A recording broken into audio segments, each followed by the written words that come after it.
Assalamualaikum warahmatullahi wabarakatuh. Selamat berjumpa kembali. Civitas Akademika Cyber Asia. Saya Dianku Subawati, mahasiswa Prodi Manajemen Ekonomi dan Bisnis dari Universitas Cyber Asia. Kali ini kita akan membahas tentang kebijakan mikroekonomi, perspektifnya dari kebijakan UMKM dalam era informasi serta peran KPPU dalam mengawal kondisi pasar yang sehat dan berkeadilan. Baiklah, izinkan saya untuk share screen.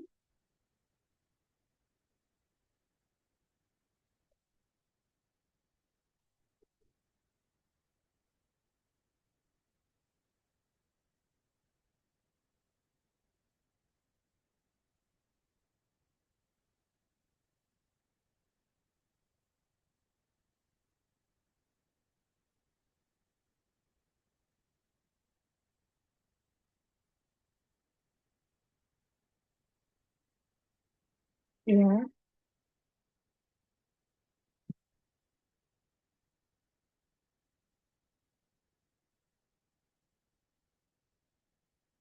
baik, kita akan mulai membahasnya dengan kebijakan mikroekonomi, di mana kebijakan UMKM dalam era reformasi. Oke. Kebijakan pemerintah melalui Undang-Undang Nomor 20 Tahun 2008 tentang Usaha Mikro, Kecil, dan Menengah, yaitu UMKM, dicetuskan oleh Bapak Presiden Bambang Susilo Yudhoyono yang saat itu menjabat sebagai Presiden Republik Indonesia, yang ditetapkan pada Juli tanggal 4 2008.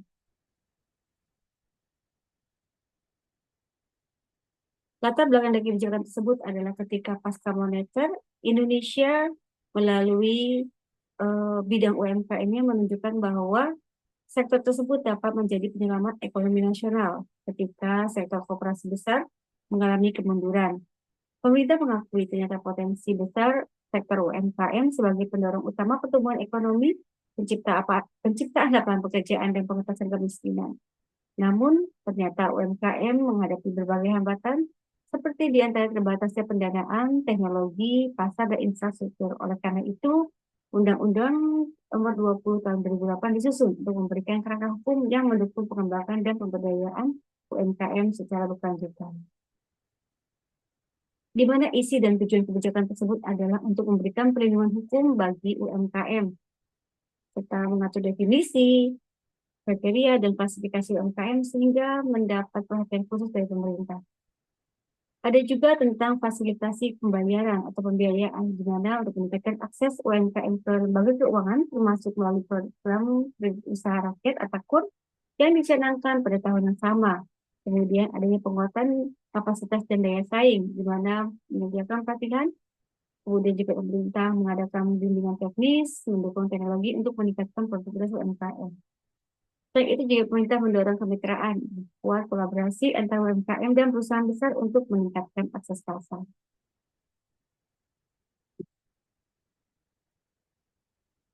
Sedangkan dampak kebijakan dari perspektif mikroekonomi tentang undang-undang tersebut adalah adanya peningkatan produktivitas UMKM, kemudian peningkatan akses keuangan, penyediaan lapangan kerja, penguatan ekonomi, namun juga didapati ada tantangan dan keterbatasan. Dampak kebijakan dari perspektif mikroekonomi dapat dilihat bahwa peningkatan produktivitas UMKM dapatnya efisiensi, di mana dengan adanya pelatihan dari pemerintah, bimbingan dan dukungan teknologi, banyak UMKM yang akhirnya mampu meningkatkan efisiensi dan kualitas produk. Kemudian juga ada pada kompetitif, di mana UMKM juga terdorong untuk mengembangkan inovasi produk agar lebih kompetitif di pasar domestik dan internasional.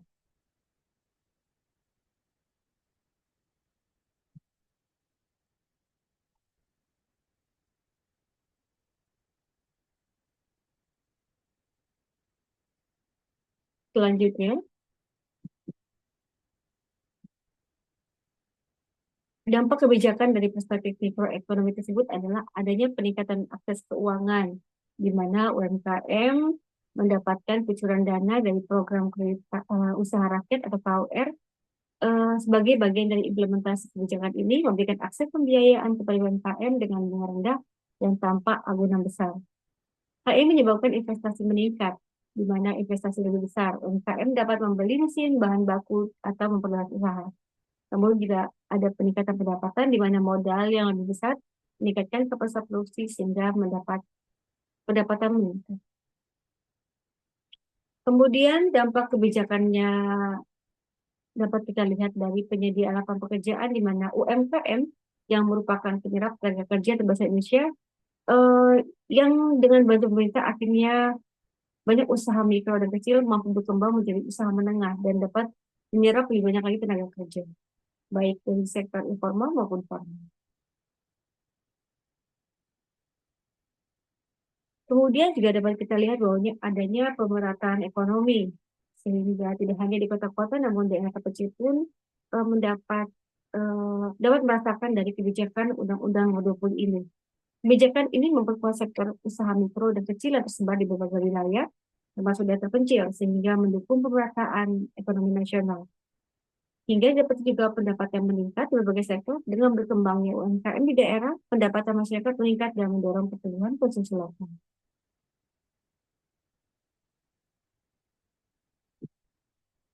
Didapati ada beberapa tantangan dan keterbatasan, di antara keterbatasan infrastruktur, karena tidak semua daerah memiliki akses infrastruktur yang mendukung pengembangan UMKM, seperti akses ke teknologi atau pasar.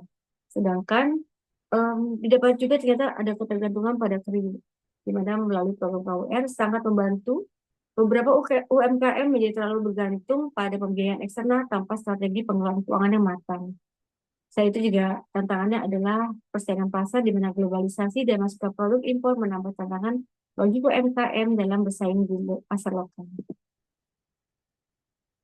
Kesimpulannya adalah bahwa kebijakan UMKM dirumuskan dalam Undang-Undang Nomor 20 Tahun 2008 memberikan dampak yang signifikan terhadap perekonomian mikro di Indonesia. Kebijakan ini berhasil meningkatkan produktivitas, akses ke pembiayaan, dan peluang lapangan kerja, serta mendorong pemerataan ekonomi di seluruh Indonesia. Namun, masih terdapat tantangan dalam implementasi, seperti keterbatasan infrastruktur dan persaingan pasar modal yang perlu diatasi dengan kebijakan pendukung yang lebih terfokus. Dan juga persaingan di pasar global juga harus dihadapi oleh UMKM tersebut. Sehingga secara keseluruhan, kebijakan ini merupakan salah satu tonggak penting dalam penguatan sektor UMKM Indonesia dan telah membuktikan perannya sebagai motor penggerak utama ekonomi nasional, terutama di masa pasca reformasi. Baiklah, sekarang materi yang kedua, kita akan membahas tentang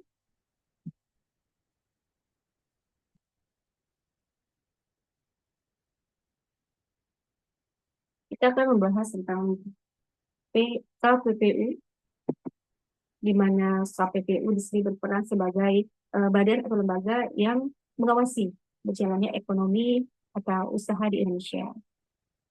Di mana badan ini merupakan badan yang berdiri sendiri.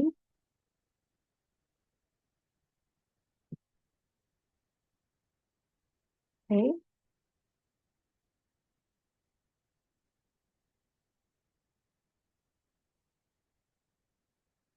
baik.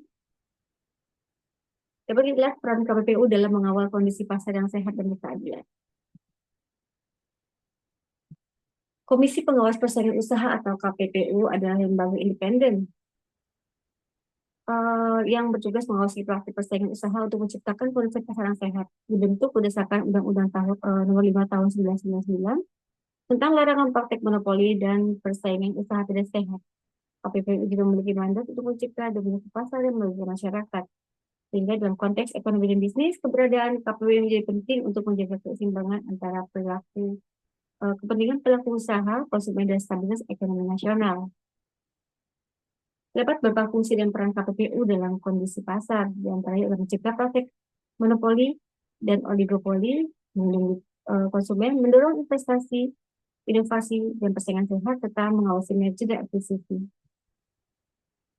KPPU di sini mencegah untuk terjadinya praktek-praktek yang tidak baik seperti menentukan faktor harga, pembagian wilayah pasar, atau penguasaan pasar yang berlebihan, di mana praktek monopoli dan oligopoli dapat terjadi di sini. Kemudian juga sebagai sarana melindungi pasien di mana KPPU berfungsi untuk mencegah hak konsumen atas produk yang berkualitas dengan harga wajar. KPPU juga menciptakan iklim yang mendorong inovasi sehingga didapati ada persaingan sehat melalui produk dan kualitas. Dan itu juga KPPU memiliki peran dalam mengawasi merger dan akuisisi untuk memastikan bahwa penggabungan perusahaan tidak menciptakan dominasi pasar. Dapat dilihat bahwa keberadaan KPPU terhadap kondisi pasar adalah didapati harga yang lebih stabil dan adil, pasar lebih kompetitif, dan keberlanjutan usaha, serta meningkatkan kepercayaan investor. Di sini KPPU menciptakan pasar yang lebih kompetitif dengan meminimalisasi dominasi pelaku usaha besar, sehingga pasar lebih kompetitif dengan baik. KPPU berkontribusi pada stabilitas harga barang dan harga di pasar agar lebih stabil dan adil. Kemudian KPPU mendukung keberlanjutan usaha melalui persaingan yang transparan dan adil, yaitu melalui keberlanjutan usaha. KPPU juga memberikan sinyal positif kepada para investor bahwa ekonomi Indonesia dijalankan dengan prinsip keadilan dan transparansi. Hal ini dapat menjadi suatu ujung tombak bagaimana Indonesia meningkatkan kepercayaan para investor. Tantangan yang dihadapi KPPU di mana adanya kompleksitas kasus seperti kasus persaingan usaha sering melibatkan perusahaan besar dengan pasar yang kompleks. Selain itu juga adanya keterbatasan sumber daya manusia dan teknologi menjadi kendala dalam penegakan hukum yang efektif dan cepat. Dan juga adanya kurang pemahaman dari publik. Kesimpulannya adalah KPPU merupakan institusi yang esensial dalam menjaga pasar tetap sehat, kompetitif, dan berkeadilan. Perannya dalam mencegah praktik monopoli dan oligopoli, melindungi konsumen, dan mendorong inovasi menjadikan KPPU tidak penting dalam pembangunan ekonomi.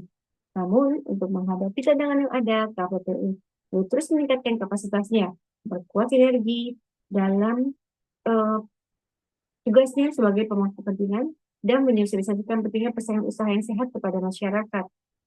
Dengan konteks ini, KPPU bukan hanya pengawas, tapi juga mitra strategis dalam menciptakan ekonomi yang inklusif serta berdaya saing. Baiklah, itu saja yang dapat kami sampaikan pada saat ini. Sampai berjumpa lagi di kesempatan berikutnya. Assalamualaikum warahmatullahi wabarakatuh.